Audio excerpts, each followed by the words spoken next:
The Sardar Azmoun saga continues, and the trophy is broken. And the trophy I'm talking about is the Russian Cup trophy that Zenit St. Petersburg has just won to complete the double. And I have the perfect guest today to talk about Sardar Azmoun and the Russian Cup trophy. His name is Aleksey Yaroshevsky. He is a Russia Today reporter.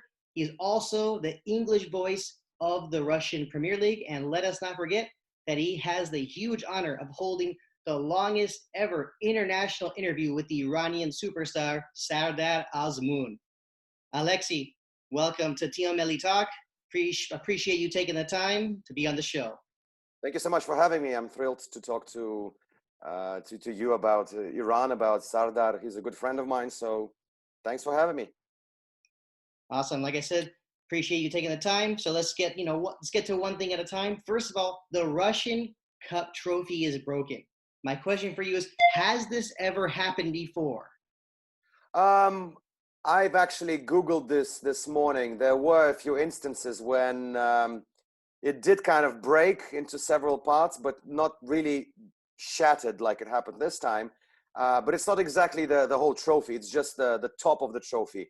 Because it's weird, the Russian Cup, unlike the Premier League trophy, it's made of glass and it has like a little cap on top of it. So when Zenit players were celebrating, I don't really remember who that was. It's one of the players. He was holding the trophy up, and that cap on top of the cup fell down and it broke into several parts. A good friend of mine, a commentator for the national broadcast in Russia, he was holding a piece of that cap in his hands, and that looked, quite bizarre. But yeah, it did happen a couple of times when the cup, the base of the cup and the body of the cup, they got separated. Then they got plastered together, but this time it's the actual sort of cap which got broken. It's not a really big deal. I think they will, replace it. It's just made of glass.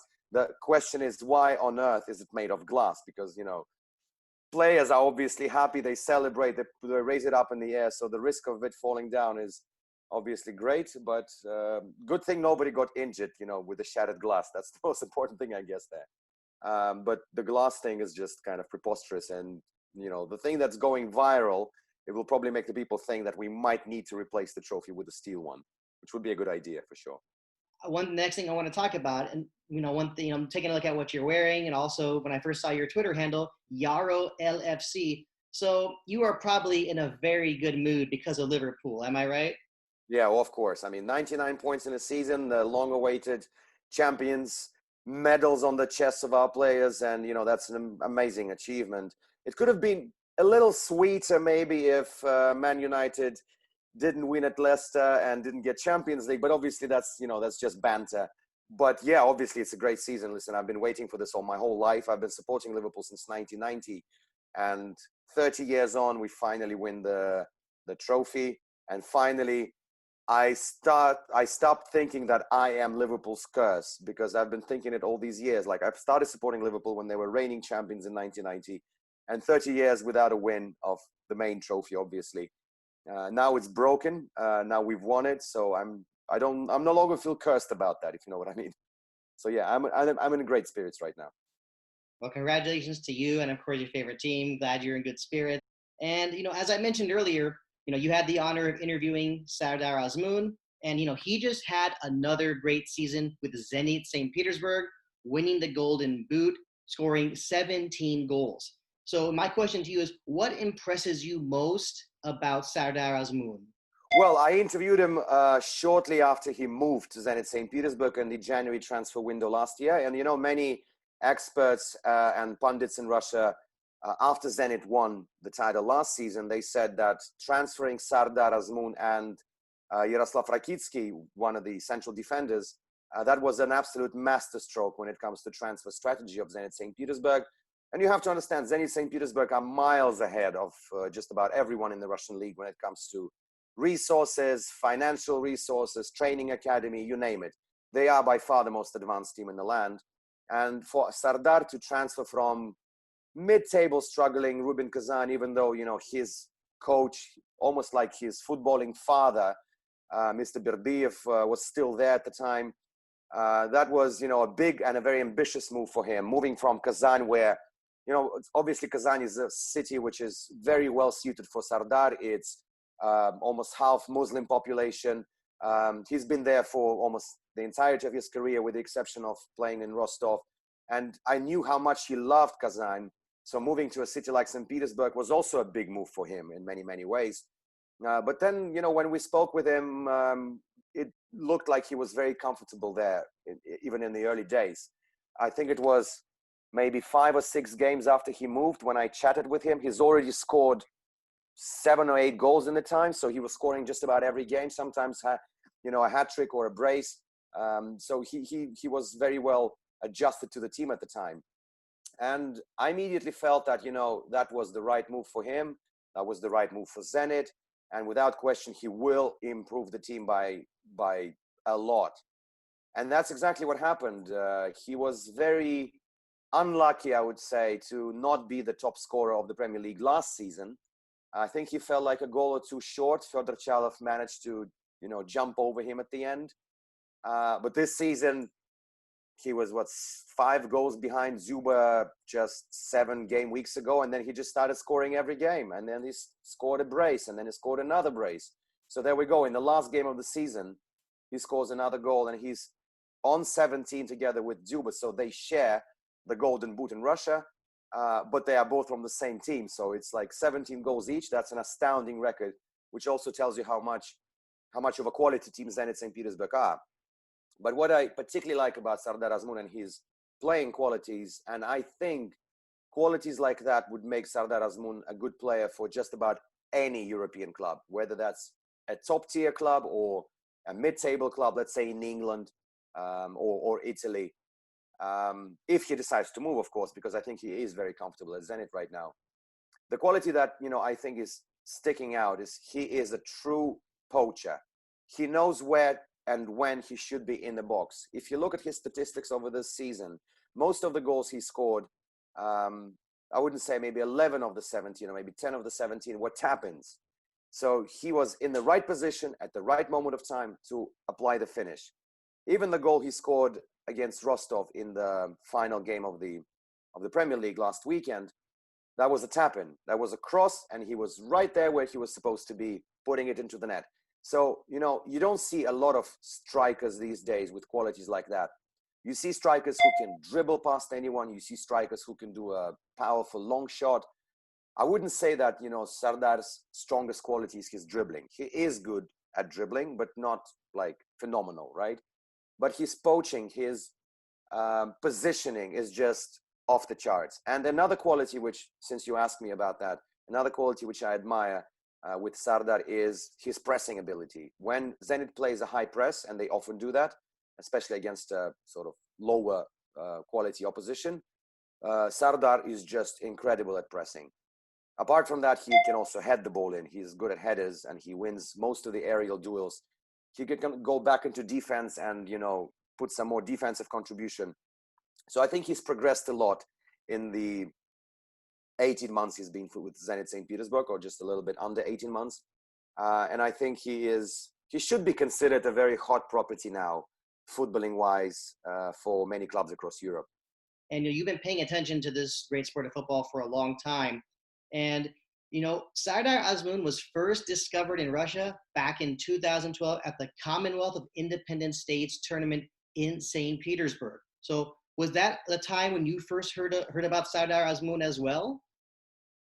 I think I might have heard about him a little bit later on when he played with Rostov, and he was a youngster. I think he was like about 18 years of age, or maybe 19 years of age. Obviously, Rostov had a wonder season back then because they finished second in the league. They got into the Champions League, and that's where I properly saw Sardar Azmoun for the first time. I was living in the US of A at the time, and it was a bit hard to follow the Russian football because of the time difference. But I watched some of the games. I watched some of the Champions League games that Rostov had, and obviously they played against Bayern Munich. They beat Bayern Munich at home, and Sardar was the key man in that game. So that's when he got on my radar first. I met him in person for the first time when he was already at Rubin Kazan, because obviously, you guys who follow Sardar Azmoun know that he followed his coach, Mr. Berdiyev, from Rostov to Kazan. In Kazan, I think it was a bit of a mixed Mixed era for him. He was sometimes exceptionally good, sometimes he wasn't too good. But that also depended on the team around him, because Rubin Kazan, have been struggling for a few years now. But all in all, I met him just before the World Cup. I think it was somewhere about October or November 2017. We came there to interview him for the first time. And it was an interview which was shorter than the one I conducted. So that's why when you introduced, you said I did the longest one. Yes, I did the longest one because I think mine was just about 35 minutes long. And that interview was a bit short, was like about 17 minutes long. But we interviewed him in a beautiful mosque in Kazan. He was sat on the floor there, a very nice conversation, very open, very shy and very modest man, which is not often you see among, star footballers, because they like to show off their cars, their property, their jewels, and Sardar is not like that. Of course, he does have some expensive things. Why not? But he's not the one to sort of front it, in front of everyone else like many footballers do. And that's what struck me about him. We just had a little chat after the interview because at the time there was a very strong speculation that Sardar Azmoun might move to Liverpool. And I'm obviously a Liverpool fan. So I was standing in front of him and was like, Sardar, are you really considering moving to Liverpool? And well, obviously he can't comment because he doesn't know me well. And I might go to the press and say, Azmoun confirms his Liverpool move to me or something like that. But he made a very charming smile about that. Said, well, not yet maybe, but if I move somewhere, that would probably be England, because that's where I would ultimately want to go. It's the best league in the world. And I wouldn't really like to go to Italy or places like that. So England would be my preferred destination. But obviously that was like sort of a bit of a joke, because we know that Sardar then moved to St. Petersburg. He's now a double champion in 2 consecutive seasons. Lots of goals scored as well. And we're still in contact. There were quite a few, great moments particularly when the World Cup started in Russia. The whole horde of Iranian fans were in the streets. I was in the Red Square, and I'm texting Sardar on WhatsApp. I'm saying, Sardar, I'm standing here with a bunch of huge crowd of Iranian fans. They're chanting Iran, Iran. The next thing he does is he video calls me. So I pick up the phone. Maybe it was a mistake. I don't know. Maybe he just accidentally touched it, but he video calls me. I pick up the phone and Sardar is on the screen at his training camp, smiling. And like, I'm turning the phone to the crowd. It's like, look, these are your guys. And somebody sees Sardar on the phone and the people just go nuts. They just went crazy because someone's like, look, Sardar is on the phone. And people just started jumping and chanting Sardar's name. And he's just almost like crying because he's overwhelmed by, this kind of support from the fans in the streets of Moscow. So that was a great stuff. And we've met a couple of times after that, in the mixed zones of different games in Russia. We went for a dinner once. So great guy. I wish he gets even more success that he deserves now, even though on the Russian scale, it's pretty much everything won now, 2 titles and the cup now. So I only wish to see that Sardar wins medal somewhere else as well at some stage. Yeah, we definitely want to see him get continued success. I mean, he's such a great player. Like you said, he's very humble as well. I've had the honor of getting the chance to meet him as well. Great guy. And, anyone I talk to about him always has great things to say about him as well. And, while we're on the topic of the World Cup, I was actually able to attend all 3 matches of all of Iran's matches in Russia. It was an amazing experience. But, I believe you got to meet up with Sardar during the World Cup as well. I believe maybe after the match against Spain. So how was he feeling, after that game? And how was he able to describe the mood of the Iranian national team? Well, that was actually pretty interesting. And I had a few strange looks at me from my colleagues because I was there at the Spain game, which I believe Iran were absolutely capable of winning. They were playing very well, very, very unlucky not to win it or not to get anything out of it.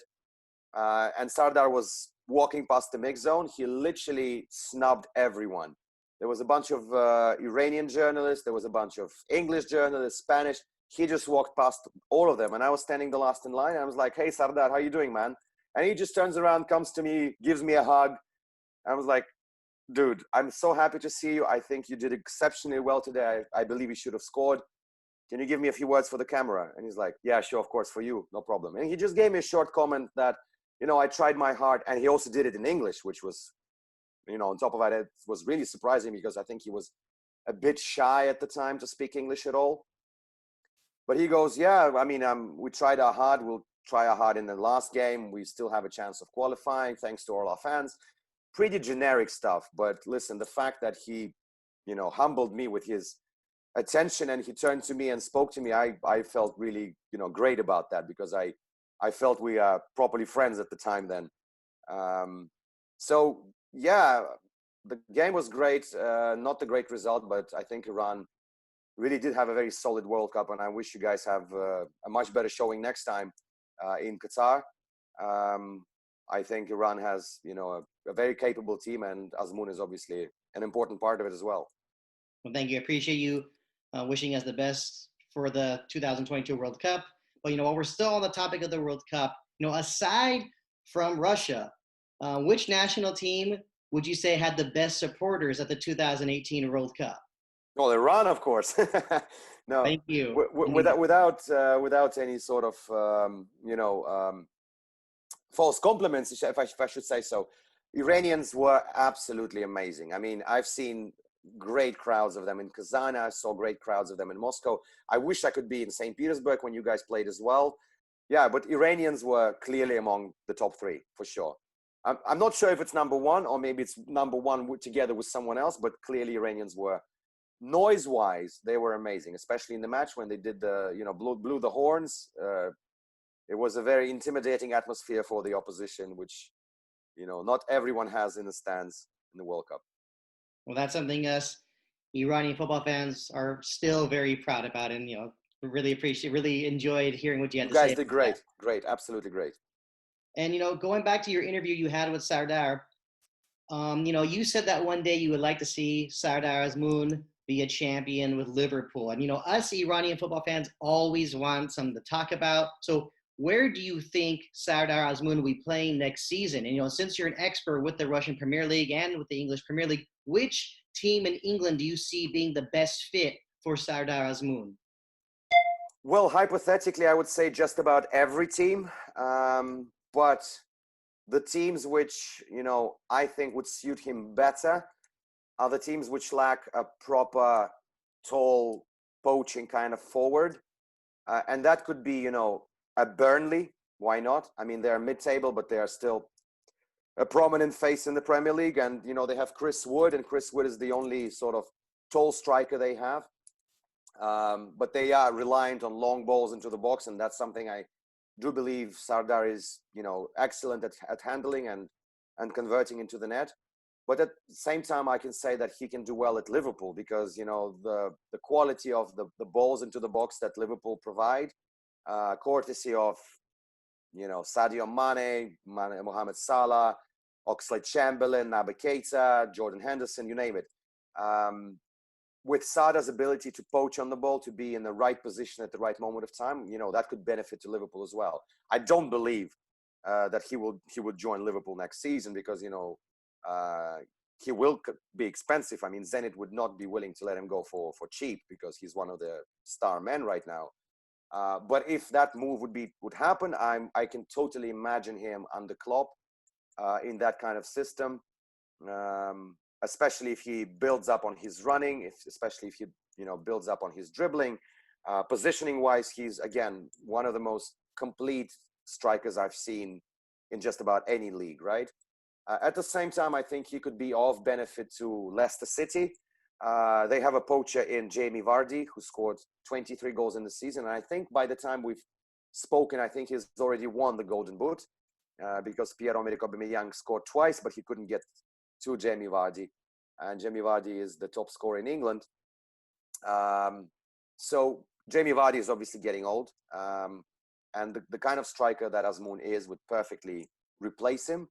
Or play together with him, because Vardy is a perfect poacher and is probably second best to Azmoun in that respect, in my eyes. Although he's playing in a much more competitive and much stronger league than Sardar does. So yeah, I mean, literally any team could benefit from a striker like that. But the more well-suited ones, I would say, would be Leicester and Liverpool, I think. Okay, I'll keep those in mind. Leicester, Liverpool. I mean, lately there was talks that he was possibly going to go to Napoli, but I find it interesting how earlier you said from a previous conversation you had with him that he wouldn't want to go play in Italy. And plus, with the moves Napoli have reportedly been making, yeah, that doesn't seem very likely as well. But yeah, the bottom line is I just want to see Sardar play, in a place where he'll be not just happy, but seeing plenty of minutes, because there are plenty of Iranian football fans that feel that maybe playing for a big team might lead to less minutes. But you also have to wait and see how that turns out as well. Well, of course, I agree with you. And, he is, let's put it this way, not too much keenness on playing in Italy is not a secret. He said it in a couple of interviews that, it wouldn't be his preferred destination. I mean, I wouldn't just go out public and saying what he told me in private about going to Italy, but I do believe that it's not, the kind of championship he wants. But at the same time, things change, people grow up, people have, their opinions change. And listen, Napoli are a great team by all accounts. They also won silverware this season for the first time in many years. They have this sort of boost, The city is a bit different, let's put it this way, to St. Petersburg. It's a bit of a rough place for some, as some would believe, but still it's a great club. And if Sardar decides to go there, it would still be a solid move for him. But overall, I can easily see him playing in England because he's got enough quality. He's well adapted. He's got a great physicality, and the qualities of him as a player, as I've already mentioned, are, I would say, qualify him to be a player somewhere in the Premier League in England. Where we are getting closer to wrapping up this edition of Team Melli Talk. Now, the last thing I want to mention with you, Aleksey, is that, I'm not sure how much water this rumor holds, but supposedly there's a rumor involving Azmoun going to Everton. And I'm sure you know that Everton has a majority owner who is Iranian. And, my question for you now, if this were to happen, would this be a big predicament for you? It's not necessarily that I would stop talking to him. Like, no, of course not. But hey, listen, we don't have that big animosity with Everton anymore. It's never really been that much of a hatred. Like, if he went to Manchester United, that would have been harder pill to swallow for me. Everton is okay. I mean, the question is that I don't really see him in Everton, because Everton, they have a coach in Carlo Ancelotti, who is an absolutely magnificent coach. And I believe Everton will progress next season. They will finish higher than they have this season. They also just lost their final game of the season to Bournemouth. But they do have Moise Kean, who will likely to stay at Everton. He is also a very young player, a powerful lad, and he will just fight for his place in the team. They have Dominic Calvert-Lewin, who has been on fire under Carlo Ancelotti, scoring so many goals. So they are pretty good in that department when it comes to strikers and attackers. They need to solidify in other areas. They might need a new keeper. They might need a few defenders. I do believe that this rumor of Sardar Azmoun going to Everton is based mostly on the fact that Mr. Moshiri is Iranian and he owns Everton, and Everton do have an ambition. They have a new stadium in the works.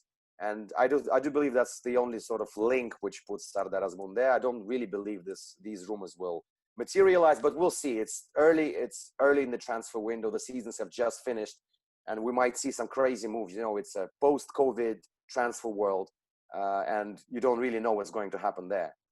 Aleksey, just want to thank you for taking the time to be on Team Melli Talk. It was a pleasure to have you on the show. Great talking to you. Great hearing about your conversations with Sardar Azmoun. And for our fans who are interested in the Russian Premier League, like I mentioned earlier, you are the English voice of the Russian Premier League. So will we be able to hear your play-by-play next season as well?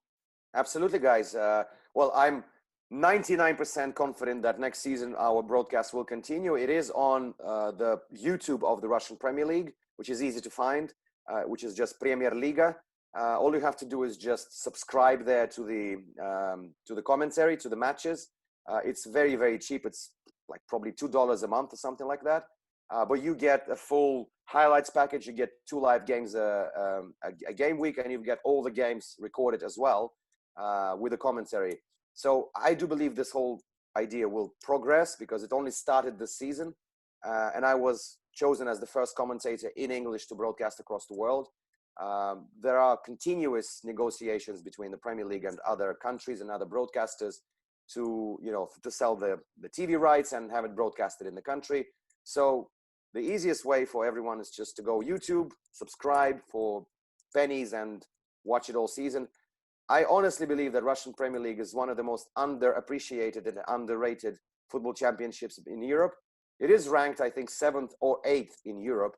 But, you know, the quality of it sometimes is just mind-blowing. You know, you get all the drama, all the sending offs, all the hitting the post, and it's great football at times. And obviously for the supporters of Team Iran, of Team Melli, there's Sardar Azmoun playing here, and who knows, there might be a couple of more Iranian players. They used to be back in the days, but who knows, maybe there will be more playing here. So tune in and enjoy it, guys. I strongly recommend. Thank you again, Aleksey. Like I said, it was a pleasure to have you on the show. And when you get the chance, please tell Sardar Azmoun I wish him the best. And, you know, we need his help to get us to the 2022 World Cup in Qatar. I will do. We'll tell him tonight. Thank you, Aleksey. Take care. Cheers. Take care. Have a great day.